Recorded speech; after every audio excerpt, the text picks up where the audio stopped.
Hi friends అందరికీ ఈరోజైతే నేను రా బనానా ఫ్రై అయితే చేస్తున్నాను. అదే అండి పచ్చి అరటిపండు ఫ్రై అయితే చేస్తున్నాను. దాన్ని అయితే మనం ముందుగా పైన తొక్కంతా తీసుకొని ఇలా చిన్న చిన్నగా కట్ చేసి పెట్టుకోవాలి.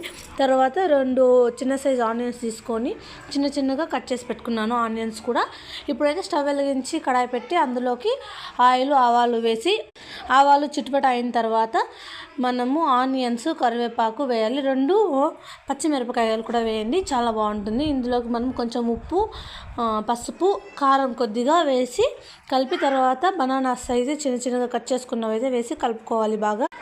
బాగా ఫ్రై చేసుకోవాలి. అడగంటకుండా మనము 2 వైపులా బాగా అంటే అందులోనే ఉడికిపోయేలాగా కలుపుకుంటూ కొంచెం ఆయిల్ సరిపోలేదంటే ఇంకొద్దిగా ఆయిల్ వేసుకోవచ్చు. 2 వైపులా బాగా కలుపుకొని తర్వాత లాస్ట్లో కొత్తిమీర అయితే వేసుకోవాలి. అంతే అండి, చాలా అంటే చాలా సింపుల్, టేస్టీగా అయితే రెడీ అవుతుంది. చాలా అంటే చాలా హెల్దీ అండి. మనం అప్పుడప్పుడు ఇలా తినడం అయితే చాలా హెల్దీ. అప్పుడప్పుడు దొరుకుతుంది కాబట్టి చేసుకొని తినచ్చు. చాలా సింపుల్గా అయిపోతుందండి రెసిపీ అయితే. ఒకసారి మీరు కూడా ట్రై చేయండి. Thank you.